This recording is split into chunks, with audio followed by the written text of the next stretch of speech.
Hey, what is going on, Colts Nation? Welcome back to another episode of Bring the Juice. Your guys, Cody, Derek here, joining us, friend of the show, Zach Boyd from the No Horsing Around Colts podcast as well. Zach, thanks for joining us here in the offseason, man. How are you doing? I'm just kind of recovering like all the rest of Colts Nation, but happy to get on here. I guess the best way to get it out of your system is just talk Colts football, right? So let's just try to forget this bad nightmare ever happened and move on to the next chapter as life as it is as a Colts fan. Yeah, absolutely. Well, guys, by the title of this video, you know what we're going to be talking about. We did a video like this last year and actually blew up. It was one of our biggest videos to date. We're going to talk about the Colts 2022 free agents now. We're going to mention all the guys that are going to have their contract expire here this offseason. So we're going to talk about, do we feel like the Colts should bring them back or move on from them? Now, I think for this one, that might be for certain positions, certain guys, it's going to be pretty clear cut. There's going to be some other guys, though, that we're kind of maybe going to disagree on, and that's totally fine in that department. So we will start here with the offense. We'll start with running back because running back is, a position right now that I think a lot of people would say it's not a need for this Colts team. The Colts brought back Marlon Mack, who was their leading rusher ever since being drafted in 2017. The Colts brought him back on a one-year deal, and he did not really see the field at all. It was really kind of looking back on it, guys, kind of a puzzling re-signing. Why did the Colts do that if they were just going to have him ride the bench? I do wonder if it was just insurance purposes in case JT got nicked up down the stretch or something along those lines. But regardless, Marlon Mack is a free agent. Zach, we'll start with you, man. What do you think? You think the Colts bring him back, or do you think he's going to probably be a free agent and playing for a new team next year? Based on the season wrapping press conference with Chris Ballard, seems like he's pretty happy with the three that he's got right now. And like you mentioned earlier, we really didn't even see Marlon. He was inactive for all of those games.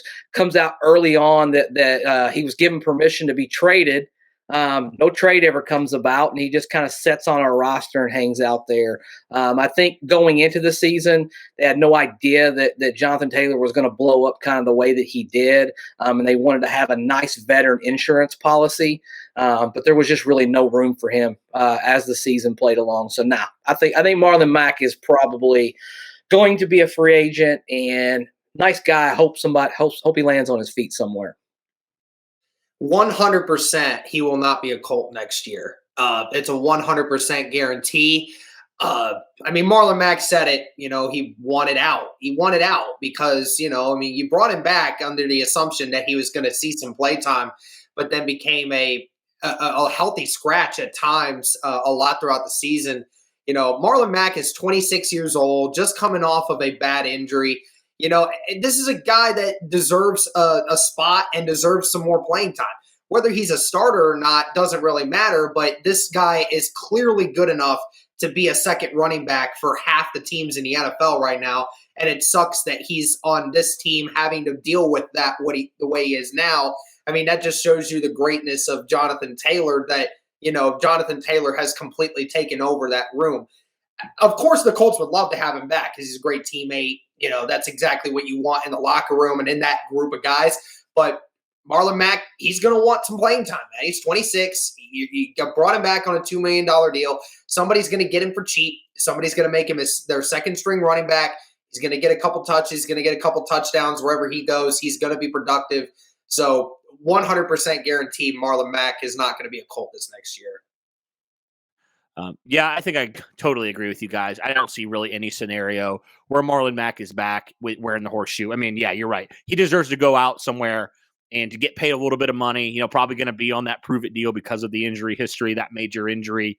But I definitely think he's definitely worthy of getting a shot somewhere. Just kind of like Jacoby Brissett in a way, where he deserves a shot to prove that he can potentially be a starter, if not a really good backup for you. So, yeah, Marlon Mack for sure.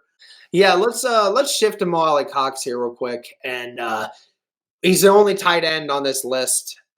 Obviously an unrestricted free agent this year, made $3.5 million last year.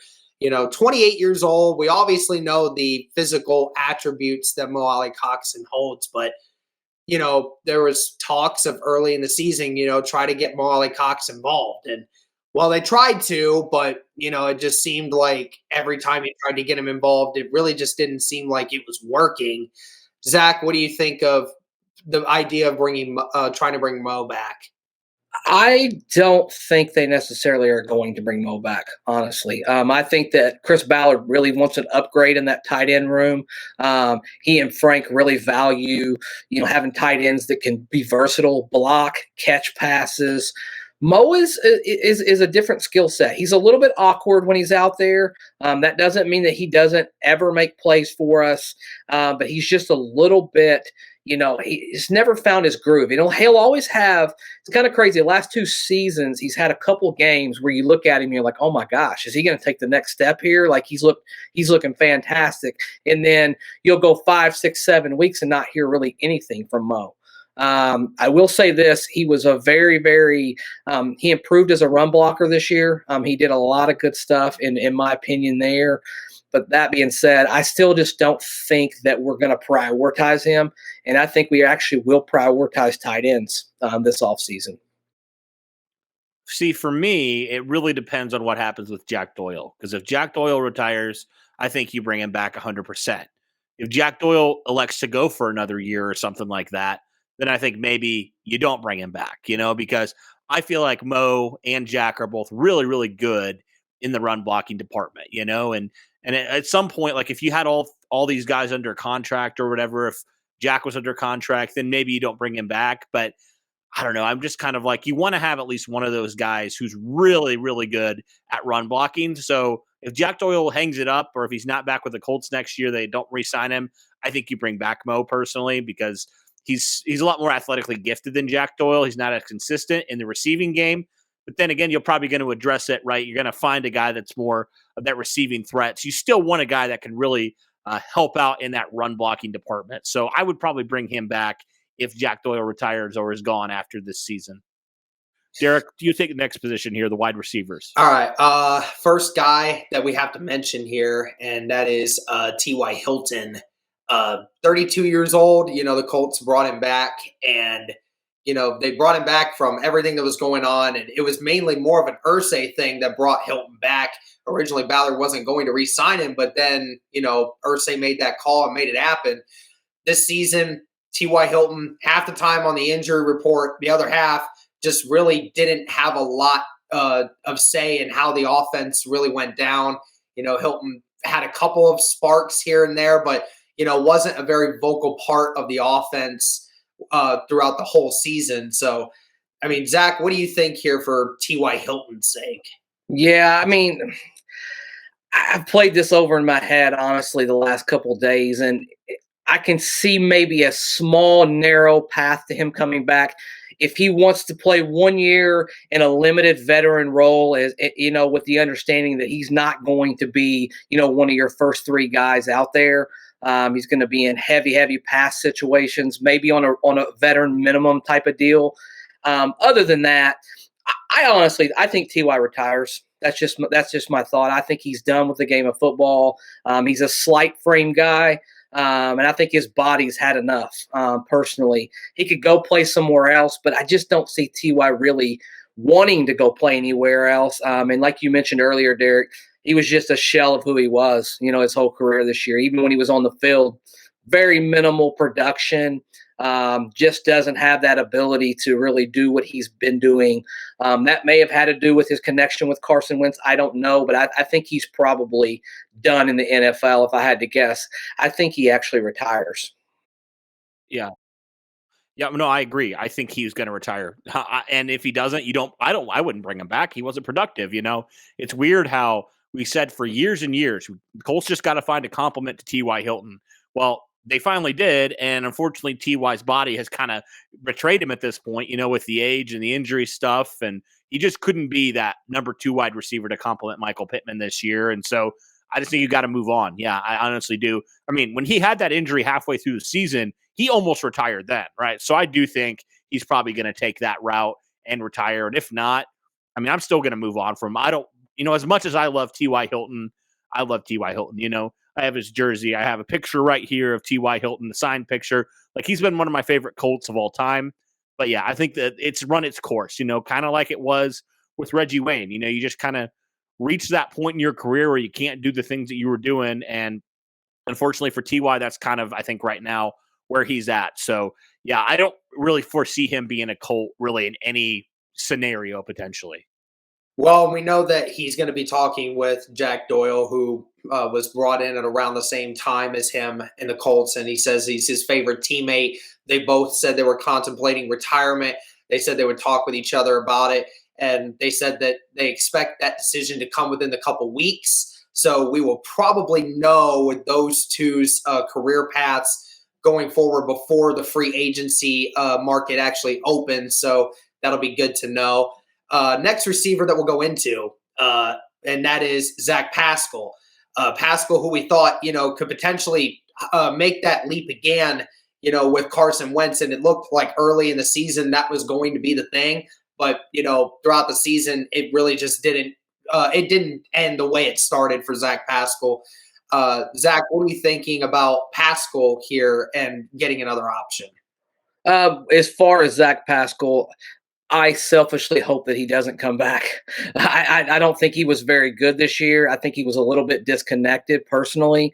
I know he's a great locker room guy. He has real value when you talk about a wide receiver that's willing to get his nose in there and block. There's no doubt about that. But for this football team, I'm looking for an upgrade with wide receivers, better athletes, better route runners, just overall better wide receivers. So for me, I wouldn't bring them back. Chris Ballard, I know Chris Ballard and Frank Reich absolutely love Zack Pascal and what he brings to the team. But for me, regardless of who your quarterback is next year, I think you need an upgrade, and I would not spend my dollars on Zack Pascal. So I would actually disagree with you here because I feel like you could get him for cheap. And we all know how important depth is. I mean, we looked at the offensive line specifically this last year. So I think if you can bring back Zack Pascal, he already knows the system. You mentioned he's a really good run blocker. He sets the tone in that wide receiver room. I think you bring him back with the understanding that he's probably not going to be number 2 or even number 3. I honestly would be okay with bringing him back just because of his value in downfield blocking. We know how much the Colts like to run the football. So I could see him just being useful in that department, but maybe just cutting back on his playing time a little bit moving forward. Yeah, I mean, he was. I think it was the tender that he signed last year, $3.3 million. Obviously, only 27 years old, so still a young guy, and still some room to grow. But I think people often forget that Zack Pascal, outside of this year, had 5 touchdowns for the Colts the previous 2 seasons with the Colts, which is impressive enough. I mean, I think he was actually leading the Colts in touchdowns throughout the year when it came to the wide receivers a couple times. So. Pascal still with some quality there. The last 2 receivers that we have here is Courtney Davis and Ashton Doolin. Courtney Davis, who we know never really saw the field, but Ashton Doolin, who, received some of those snaps in the absence of Paris Campbell. I'm going to let Cody start with this one because Ashton Doolin is Cody's guy. He messed with me all season about that. So, Cody, do you think either one of these guys end up making the roster for this next year, coming back? Yeah, I mean, I think Ashton Doolin does because of his value on special teams. And you mentioned he showed you a little bit in the receiving department this year. He had a couple nice catches down the stretch. And I was clamoring all year, get Ashton Doolin more snaps, get him more snaps, because every time he steps on the field, he makes a play. So I don't know why the Colts didn't do that as much. I'd like to see him continue to get more snaps, but yeah, I think out of both these guys, definitely Ashton Doolin is the one I would make a priority to bring back. And I don't think he's going to command a whole lot of money. He's shown some value on special teams, obviously, but he's also now shown some value at wide receiver. And I would look into that a little bit more. He's still fairly young. I think it's worth, bringing him back and having him maybe be, maybe the back end of the roster at wide receiver. But, with the attrition of the NFL, if/when somebody goes down, Ashton Doolin can step up and give you a spark on offense that maybe you really need. So, yeah, I'd probably bring him back for sure. Courtney Davis, I mean, it is what it is. He's a practice squad player. Maybe you bring him back and just kind of see how it plays out in training camp. Maybe he's more of just a camp body, or maybe he shows you something more. Who's to say right now? But I don't see any harm in bringing both these guys back because they're going to be probably both very cheap for you. Yeah, I'd say Courtney Davis, one word, no. Moving on to Ashton Doolin, I think I'm with Cody. I love me some Ashton Doolin, honestly. He brings real value. The attention, Chris Ballard has really made a commitment to our special teams, that core special teams group. And it showed this year. I think our special teams were very, very good. Ashton Doolin is a part of that. And he's a viable guy in a pinch if you have injuries that prove he can go out there and be more than just a special teamer. He didn't catch a football. He can run some routes. He does those jet sweeps. He has the ability to kind of, beat some people over the top. So I don't mind bringing him back. I think he's going to be a fair price to bring back. And I think he is such a big, major part of our special teams unit. I would bring him back. And I also believe Chris Ballard will bring back Ashton Doolin. Ironically enough, Courtney Davis this last year was actually making more money than Ashton Doolin, which is quite crazy to think about, given the fact that Ashton Doolin might have been the best special teams player in the NFL this season. Ashton Doolin deserves it. He's going to be 25 this year. Has the speed. Has the ability to take off the top of a defense and, on special teams. That guy alone is worth a couple million in regards to how you handle that situation. So Doolin, they're going to make it, I guarantee, their top priority to try to make sure he sticks around. Let's go to the offensive line here. We'll go with the two starters here. We'll go with the two starters on the offensive line, and then we'll kind of go into some of the depth pieces. So the two offensive linemen that are starters, Eric Fisher, the left tackle, and Mark Glewinsky, the right guard. Zach, what's your opinion on Fisher being brought back and Glewinsky being brought back? So Fisher, I would be out on Fisher. I don't think that Fisher really played very well in the passing game. He actually tended to be a liability down the stretch. I know that he's a Chris Ballard guy. I know that Chris Ballard has a connection with him, but I would move on from him. I don't think there's really any reason to bring him back. I honestly feel like Pryor did just as good of a job, in the little short role. Not to say anybody did great on the left side, but I think that's a position we will actually have. I feel like it's a 1-year contract. We're going to fill that spot with a void. I don't think we'll draft anybody there, but I would be out on Fisher. Glewinsky actually played much better in the second half than he did in the first half, but I don't think they will bring him back. I think that they're going to go roll with like a Danny Pintner, maybe even a Chris Reed on the cheap. I don't think that Glewinsky gets the nod and comes back unless it's a very, very, Colts friendly deal. It's good enough to start in the NFL. I just think that we have places and spots on this team that we need to spend money on. In particular, probably could go out and find another edge. Definitely need to upgrade that wide receiver room, a veteran cornerback, and I just don't think Ballard's going to spend for Glewinsky this time around. Cody? Yeah, definitely out on Eric Fisher. You all know my feelings on him. He was atrocious. He got benched in that last game, and that kind of summarized his season right there. Just wasn't good enough in the critical moments in pass protection. I mean, you looked at how many times, obviously it's a team game, but how many times Eric Fisher was the issue on offense, in that Bucs game when he, allowed that Carson Wentz to get strip sacked, and that really just destroyed your drive. He did that multiple times this year where he just really struggled and looked like a shell of himself, at left tackle. He's never been like elite, but he's had some really good years, and this year was not one of them. So I don't think you bring him back. I think you can find a lot better offensive linemen, even on the free agent market besides Eric Fisher at this point. So I'm out on him. Mark Glewinsky's interesting because, a couple years ago, I thought he kind of struggled in 2019, but I think he's really started to improve the last 2 years. And so he's getting up there in age a little bit. You do wonder, like Zach, you pointed out, you had a good point. Like, all right, with all the guys and all the positions you potentially need to upgrade in free agency, can you afford to bring him back?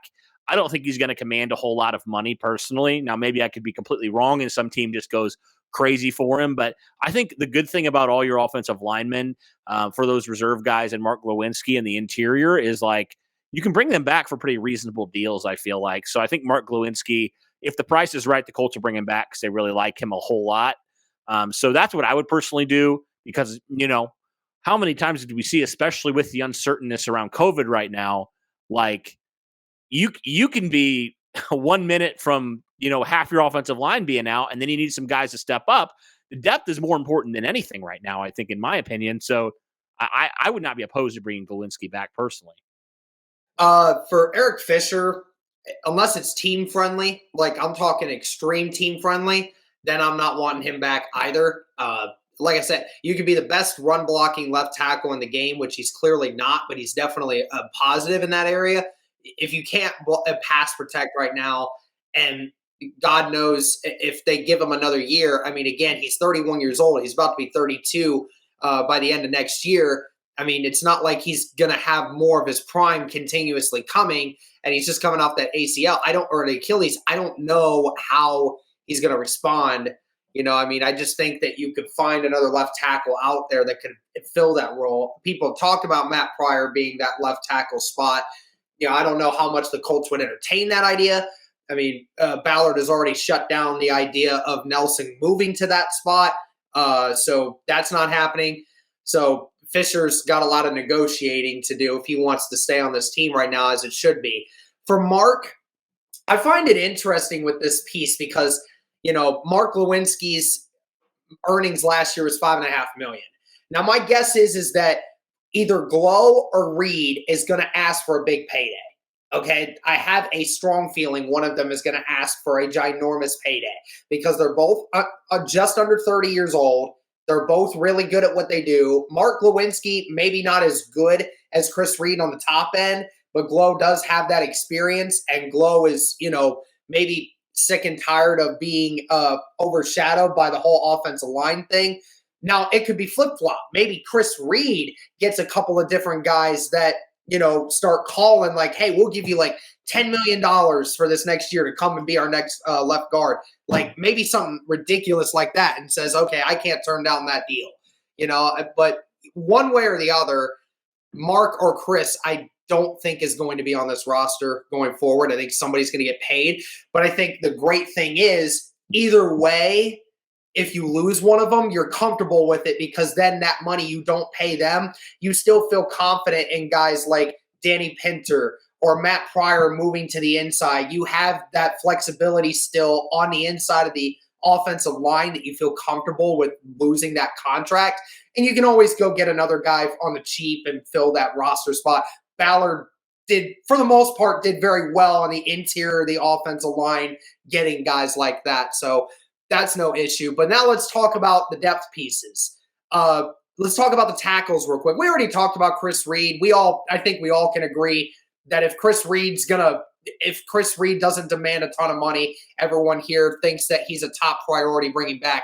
But let's talk about the tackles here. You have Sam Tevi, who obviously was injured at the beginning of the year because of an ACL. Julian Davenport, we all know the story on him, and Matt Pryor. So you have these three tackles. Zach, would you bring back any of these three? I would. I would bring back Pryor. I think that he was very representable, especially on the right side this year. Proved to be a much better pass blocker. I think that was his real knock coming out of Philadelphia. That he was just not a very good athlete. He was just this behemoth of a man, and he never had any problem moving the pile. But from an athletic standpoint, people in Philadelphia acted like he wasn't a very good pass blocker. That's not what I saw this year. I saw a pretty consistent, a pretty solid guy, especially if you want to consider him being, first man up off of the bench. I would go back and sign Pryor. Tevi honestly probably wouldn't have still be on this team if he wouldn't have got the injury exception. They had to keep him because of that. Davenport is, totally terrible in my opinion. I don't think he should even be playing in the NFL. Eldrin Camp, whatever, bring him in as a camp body if you want to do something like that. But of that list, Pryor would be the one that I would target. And obviously they have to like him. They traded for him. They gave up a little bit of something for him, a little bit of compensation. So I would think that of those reserves, Chris Reed and Pryor are probably two people. And they kind of fit into that niche of Chris Ballard, not paying a lot of money for a person who can play really good football for you. And when you're going to pay people up and down that offensive line, you're going to have to get some people with some true value. And I think both of those are going to come back, and then all the rest are probably going to walk. Yeah, and two guys that can have position flexibility, right? Yeah. You saw Chris Reed play left and right guard. You saw Matt Pryor play right tackle, left tackle, right guard. So yeah, I agree. Those are the two guys that I would even consider bringing back. The other guys I wouldn't touch with a 10-foot pole, if I'm being completely honest. They were all that bad. So yeah, I mean, I think you found some depth pieces now. You can continue to add to that group, like you mentioned, Derek, and free agency and such. Maybe later on in the draft, mid to late rounds or something, if you feel compelled to do so. But yeah, those are the two guys out of the reserves that I would bring back, those Chris Reed and Matt Pryor, because then you have a little bit more depth and you feel a little bit better about where your offensive line is from, potentially starting to also just reserve guys. I mean, you're paying Sam Tevy $2.5 million last year. You're paying Davenport 1.1, so you're paying these two guys $3.5 million. And one didn't play all year and was getting beat up in preseason by second and third stringers, and the other one just was getting absolutely manhandled by the Arizona Cardinals, and early in the season too was just getting destroyed by whoever the defensive ends were for the Seahawks. So I mean, you feel confident that getting rid of these two, keeping these two guys away, you could find another left tackle for $3 million that could probably fill the role slightly better than these guys. So yeah, that makes total sense. All right, defensive wise now, let's go to the defensive line. We'll start with them, and we'll start with the ends first. We'll start with these guys. So you got Alcadeep Muhammad, who was just brought back last season on a team-friendly deal. Isaac Rochelle was brought in to be a camp body. He miraculously stuck around, and Ballard was talking about 9 guys. Well, Isaac Rochelle rounded that out. You have Kemoko Turay, who, at times looked like he was catching back up, other times just disappeared. And then Taekwon Lewis, who was still having a phenomenal season before he blew his knee out in the Tennessee game. So, Zach, amongst these 4 players with Muhammad, Rochelle, Turay, and Lewis, who are you planning to try to bring back? I would probably bring back Alcadeep Muhammad. I think he's a solid football player. He's certainly not going to be a flashy guy. The numbers are not going to be, ultra high, but he's a sound football player. I like him more as a rotational piece, though. Like, if you have to start this guy, you're probably not very talented, on the edge. But I definitely like him as a really good, backup guy, especially if you have injuries in the season. Rochelle, I don't expect him to be signed back personally. I think money can be better spent. We talked about it earlier in other positions. I don't know. I mean, maybe he ends up getting a veteran minimum deal that he wants to come back and try it again. Kemoko Turay, for me, I haven't seen enough. I mean, he's flashed in small little windows, but for me, I just don't see Kemoko Turay ever turning out to be anything that we thought he was going to be before he had that horrific injury in that Kansas City football game, honestly. Taekwon Lewis, I think Chris Ballard loves him some Taekwon Lewis, especially if you listen to that, presser at the end of the season. He was really bummed that Taekwon Lewis, and the way he got hurt this year. You get that interception, you're running down the field and you blow your knee out, and then you fumble the football, of all things. I do think that Lewis is not going to have a big market, which is a la Chris Ballard. He loves getting guys on the cheap that he knows, can still produce. I think Taekwon gets another shot to come back. So of those, 2 in, 2 out for me. I keep AQM. I'd probably keep Taekwon, and I would let Rochelle and Turay test the market and just kind of let them go their way. Yeah, I'm right there with you, man. It sucks because Turay has the talent, right? You've seen it. We've seen it. But yeah, I'm just kind of at this point, I'm kind of like, I'm done with the Kemoko Turay experiment unless it's a very, very team friendly deal and he's very situational in pass rush. Even then, it's tough for me to justify bringing him back. But yeah, I think the other 2 guys you 100% bring back. I would bring back Alcadeep Muhammad. He's, like you said, Zach, presumably not to be your full-time starter, but to be a nice rotational piece. I mean, I thought he had a nice season, all things considered. He's not the most talented player in the world, but I think he plays hard and he's fundamentally sound, like he talked about. And then also, Taekwon Lewis, I think he's a key part to what this defensive line likes to do. I mean, Chris Ballard said it. He said Taekwon was a huge loss for us down the stretch. So, and I tend to agree. I mean, I thought he was having a great season for Indianapolis before he blew his knee out in that Tennessee game, like we mentioned. So, yeah, I bring back Taekwon Lewis. It's just a shame that guys like Kemoko Turay didn't pan out because, maybe we're talking about a whole different story in this defensive end room right now. But right now, yeah, I think I don't bring him back. So the only two guys I would bring back are the same guys that you said, Zach. Yeah, I'm in the same boat as you guys. I mean, Taekwon Lewis, again, was having another good season before that injury. And, I was just a freak injury. It really sucks because, Taekwon has really shaped into the kind of player that the Colts were kind of hoping he would be.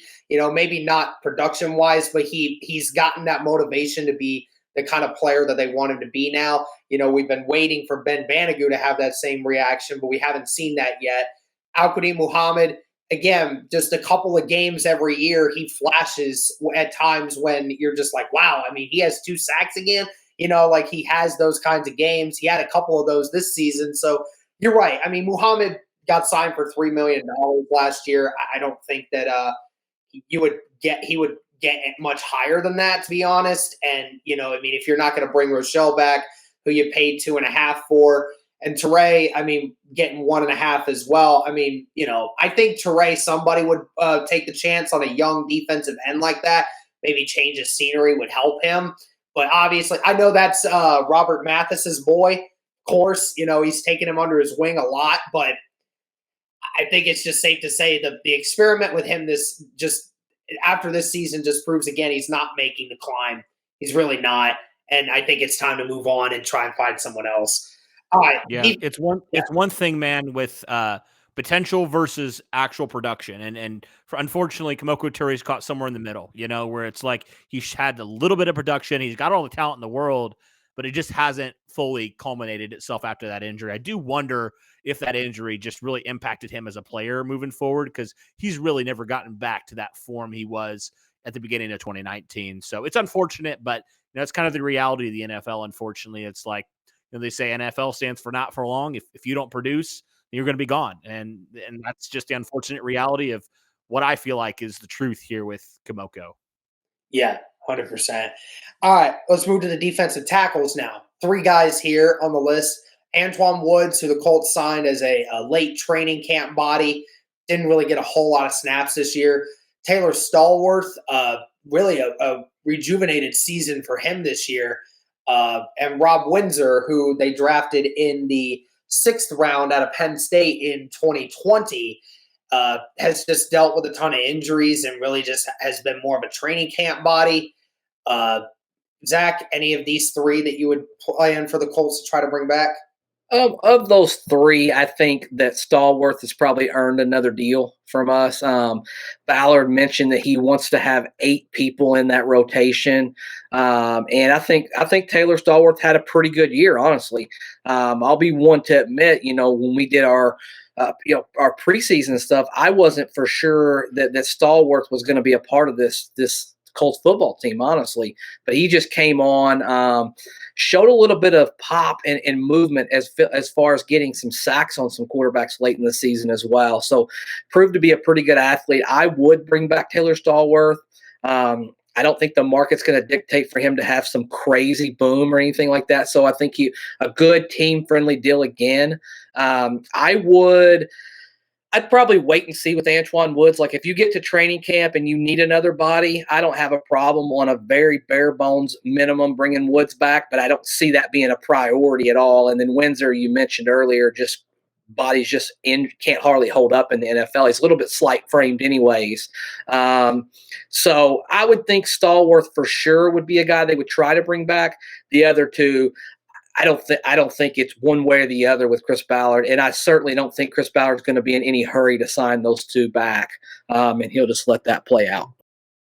Yeah, Stallworth is certainly should be the priority in this group, 100%, because he defied everybody's expectations. Everybody said, we even were debating, Taylor Stallworth or Antoine Woods before, the 53-man cut down. We were like, what? And some people were actually choosing Antoine Woods, funny enough, and Taylor Stallworth just I mean, he showed a lot more juice in terms of pass rush than we ever knew he had, and that's a great thing.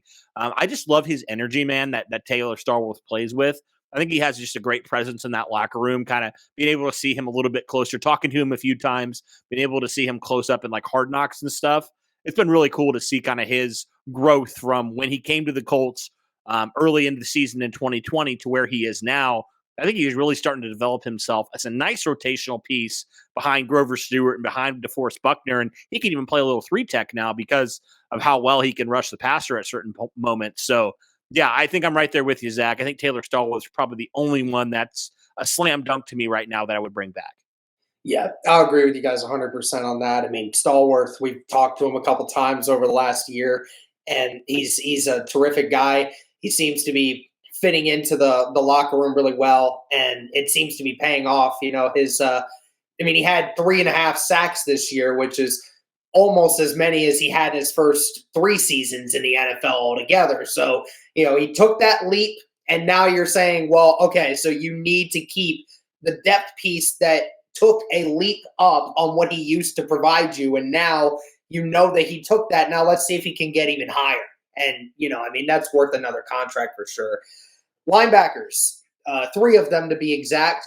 We got Matthew Adams. Everyone kind of knows who Matthew Adams is at this point. Mainly a special teams guy, but, has had some time in there before. Zaire Franklin, special teams captain. I mean, one of the captains of this football team for sure. And Sky Moore, who opted out of the 2020 season from before and then came back this year. More of a special teams guy once again. You got a bunch of special teams guys here. The top end of the roster is, safer right now, but right now you're looking at more of these guys who are special teams favorites.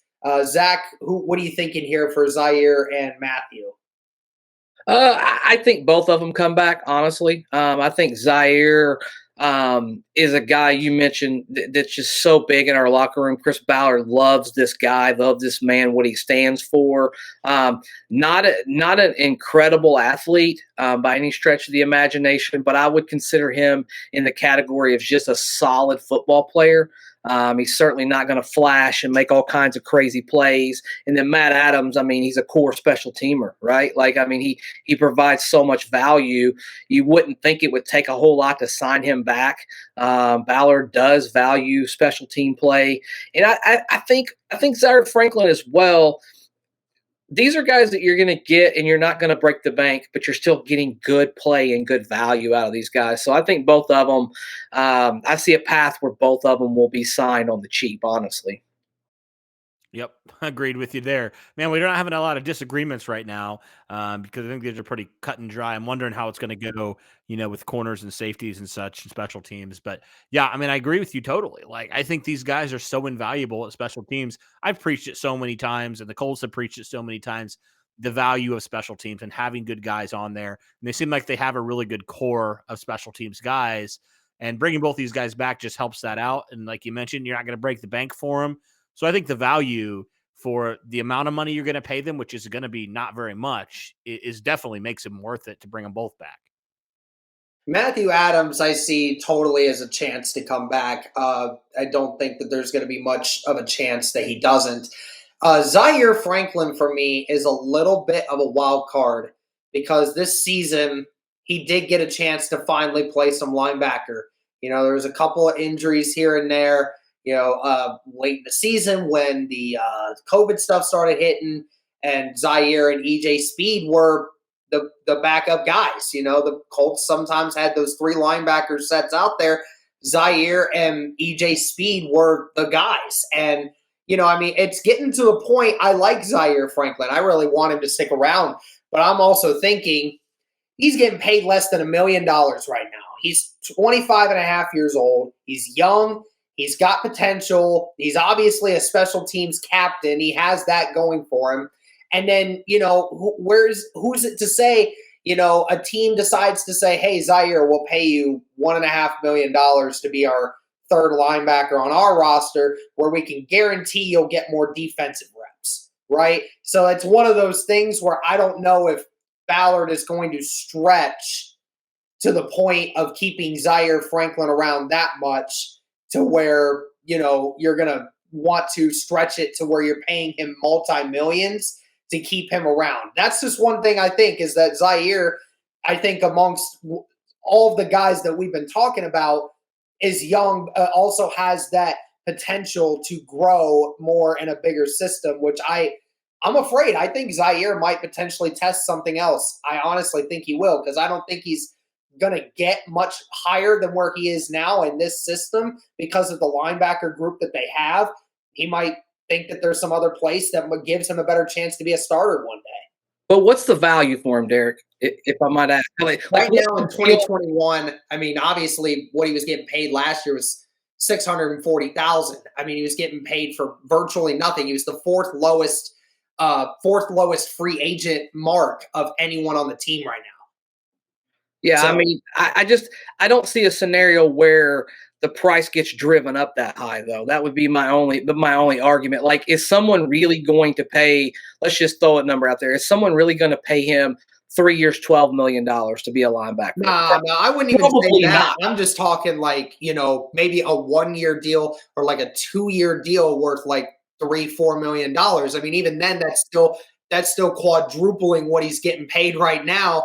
And, I mean, money talks. And also when you give that person an opportunity to say, hey, you're not going to progress in this Colts linebacker group. You have a chance to do it here because we got some guys either on the way out or we're unsure, right? The Colts aren't unsure. And even so, I think EJ Speed in that one game he played, I think he goes to show you already that he's got more potential than Zaire Franklin at that spot. EJ Speed had 9 tackles in that game against the Cardinals. I mean, he was the best defensive player on the field for us at that time. Like, I mean, it's one of those things where, I just think Zaire is going to get lost in this group, and I just don't know if he wants to continuously getting paid $700,000 to just be a special teams body. I just don't think he wants to.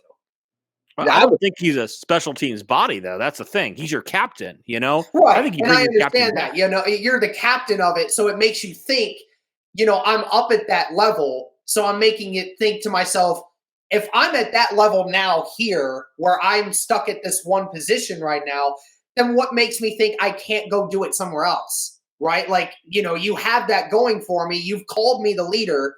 Okay, well, I know I'm a leader. I'm going to go take my leadership to another group of guys that actually will let me use my talent in more places than just one. He would be a perfect middle linebacker. Like, if his only responsibility was just to play downhill and he didn't have to cover, like the Colts expect their guys to cover. And you mentioned it earlier, EJ Speed. Like, it wouldn't hurt my feelings at all, honestly, if EJ Speed started taking over for some of those snaps. I know that they don't really play the same exact role necessarily unless there's injuries, but if I want the more talented football player on the field, it's EJ Speed, personally. Right. I think he can make plays. I think he's longer. He's rangy. And, Zaire, Derek has a great point. He might have kind of a situation like an Anthony Walker, where he thinks, hey, I need a bigger role. I need to be shown, what I can do on the field and kind of, get the best value I can. I'm in the middle of my career, and this might be the one time I can cash all of my chips in. So it's a very good argument, something to think about. I would say this, though. There's a cap. I think Ballard only goes so high with him, and then he does just let him move on. That'll be interesting. It'll be interesting to see what happens. Yeah, that's one of the first disagreements we actually had amongst each other there for the rest of this list. So that was good. All right, let's go to corners. 3 corners on this list. Xavier Rhodes, we all know, brought back from last year because of the great 2020 that he had. TJ Carey as well on that list, and Nick Nelson, who is also a training camp body, practice squad guy. Zach, Rhodes, Carey, Nelson, who do the Colts make a priority? I'm bringing back none of those guys. If I'm Chris Ballard, honestly, TJ Carey clearly took a step back. He had a really bad injury early on, and I don't know if he ever recovered from that. Like you mentioned, Nelson camp body. Xavier Rhodes, I think it's just one of those guys that I just don't think his body's going to be able to hold up moving forward. And, in a world where we always criticize guys for not toughing it out, I've always hated being critical on Xavier because I think he was one of the few guys on this football team that would play no matter what. And literally, you could just tell by his facial expressions was just disgusted when he had to get taken out of games. Like, he wanted to compete. He wanted to play football. So I've always hated, going against Xavier because I feel like he's a true competitor. But I just think football for him, his best days are far gone now. He really struggled in coverage, and I know he had a terrible, groin hamstring-ish, injury early on in the season that might have hampered him. But I don't think his body holds up, and I just don't see a scenario where Chris Ballard says, hey, you got Rodgers, you got Rock, you've got Kenny Moore, you've got some guys out there, some younger players that seem to play pretty well. So I think we move on, honestly, from all three of those guys. Yeah, the only guy I could see potentially bringing back is TJ Carey, just for depth purposes, because he can also play some free safety for you. But yeah, I mean, I honestly think if you're asking me today, do the Colts bring back any of these players? I'd probably say no. But the only guy that I think would be TJ Carey. Yeah, I mean, you paid Xavier Rhodes over $4.5 million last year to come back. There's plenty of veteran corners in this league that you can bring in for less than that and probably get close to the same production. I mean, no offense to Xavier Rhodes. Like Zach said, he's a true competitor.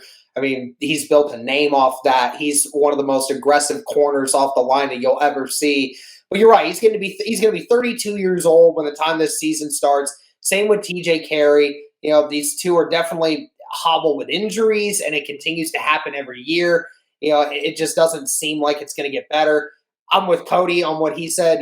Carey only for the sake that you potentially could have him be as a free safety at times as potential safety depth. So that would probably be the only reason. I mean, you could easily go and either draft another corner late. I mean, you had success with Isaiah Rodgers. You did it with him, and let's see what he's doing now. I mean, he's your clear number 2 corner right now. So that's a great thing from that. I mean, you just feel confident with Rock, Isaiah, and Kenny going forward that now all you're doing is just adding depth, and I think the Colts can do that in a couple different ways and save maybe $1 million or $2 million and help.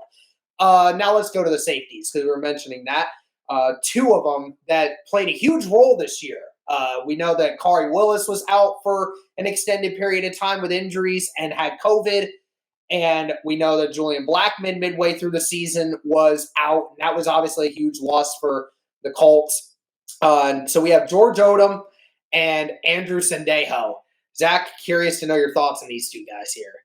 So George Odom I would bring back. I think he's great for the community. I think he's great for the team. And not just that, I think he's actually talented. I think he has special teams value, obviously depth value. In a pinch, when you bring out George Odom, he's more than just a body. He can actually make some plays. Willing to hit people in his role.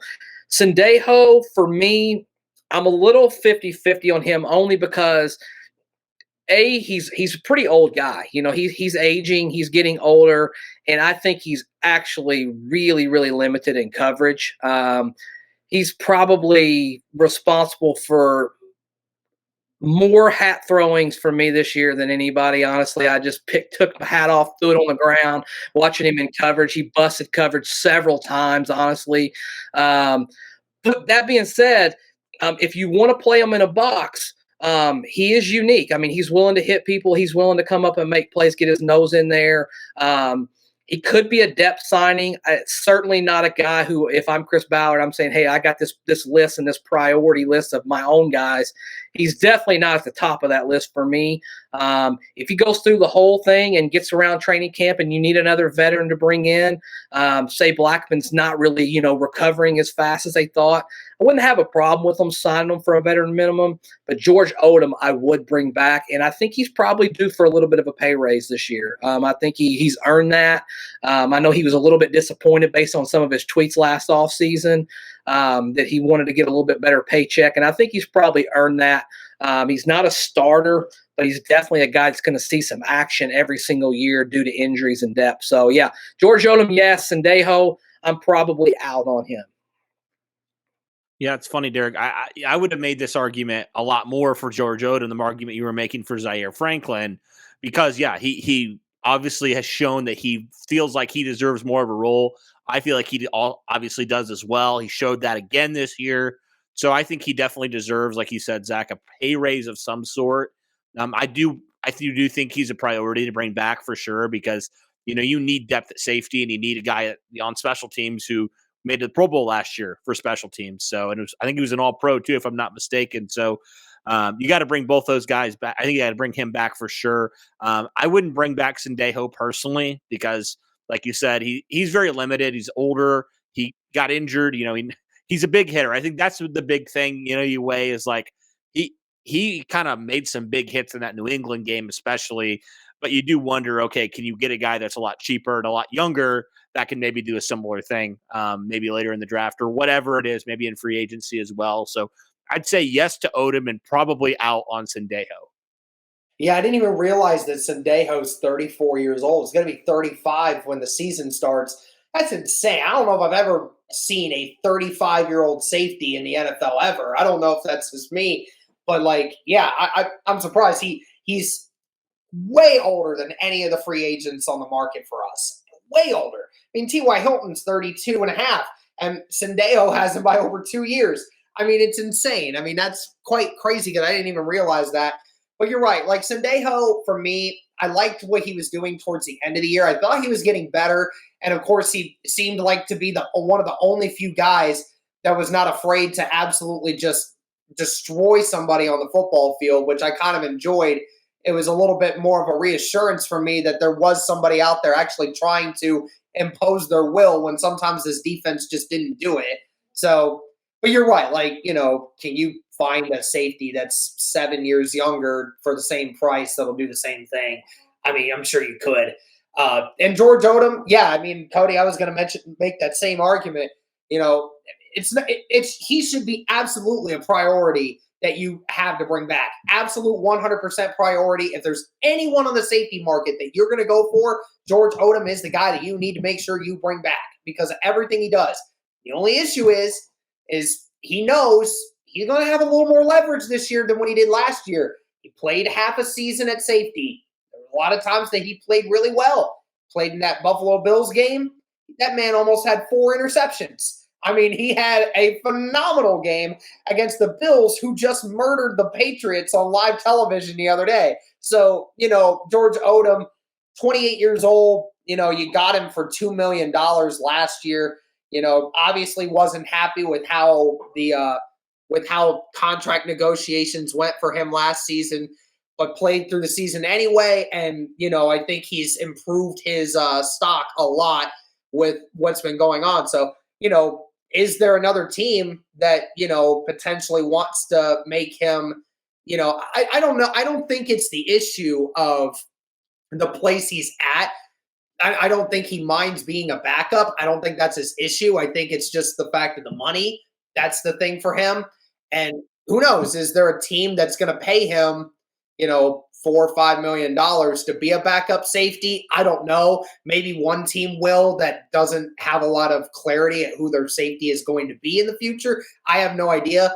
That'll be one to monitor because, George Odom was really good this year. So, all right, last guy that we have here, last free agent of the group, and that is, and Cody, why don't you please say his last name for me? Because you remind me, I messed it up before. I don't want to mess it up again and trigger people. Michael Badgley would be the name. Michael Badgley, there we go. Because you told me I said it wrong before, and I didn't want to mess it up again. So obviously, we've been talking about it. They asked a few times in Ballard's presser, who's going to be the starting kicker going forward, whether it's going to be Hot Rod or Badgley. Zach, I mean, would you bring Badgley back for this? I know that they talk about competition at that role, but for me personally, I just don't know why you would even invest any kind of money into a kicker when you have one that's already serviceable. Yeah, I'm probably with you as well. I would not sign him back. Unless, I know Ballard really wanted, when he brought Pinero in last off season, he wanted to really have that competition. And I think he just more than anything wanted to send a message to Hot Rod, like, hey, this is not your job. You got to go out there and earn this job. And I think things could be said for both kickers. I think Badgley started off pretty hot, but he's limited as well. Like when you get him to kicking into that 50-yard range, it's not nearly as accurate and at the end of the season, he really kind of fell off. He started missing some field goals. He certainly didn't do enough for me to say, yeah, you got to bring this guy back. Hot Rod, I don't know that he's going to be the answer moving forward. I think Chris Ballard, in the back of his mind, I don't think he trusts him in big moments. I think he's had a few moments where he's let us down. Obviously, he had that injury, and you hate to blame a guy and kick them while they're down when they're injured. But if he makes an extra point in that Baltimore game, well, we're playing this weekend, regardless of what happened in that meltdown over the last 2 weeks. We're playing this weekend if he just makes an extra point. So for me, I actually don't think we will bring him back, and I'm not sure that Hot Rod will be our day one kicker next year either. I think he'll bring another guy in. He's going to kind of scour that, and he's going to get that position right moving forward. See, I would bring him back because you're going to pay him nothing, and it's just adding competition, so I have no issue with that, having them duel it out. And if you bring in a third kicker, so be it, and you just figure that out as you go in training camp. I don't have an issue. I thought he played well enough down at certain points where the Colts felt comfortable not activating Hot Rod off of IR. So I feel like there's something in there that you need to just look into. He wasn't perfect. He was okay. So I would bring him back for literally nothing and just let them compete it out in training camp and such, and just go from there. Yeah, I just don't want to have to pay Badgley $1 million to figure that out. Like that extra $1 million could be invested into going to somebody else at a more important, pivotal situation for the Colts right now. But yeah, I mean, I would like to have Badgley around because, yeah, having that competition for Hot Rod and all that would definitely make a big splash for them, and it would be helpful to figure out who's actually going to be the one.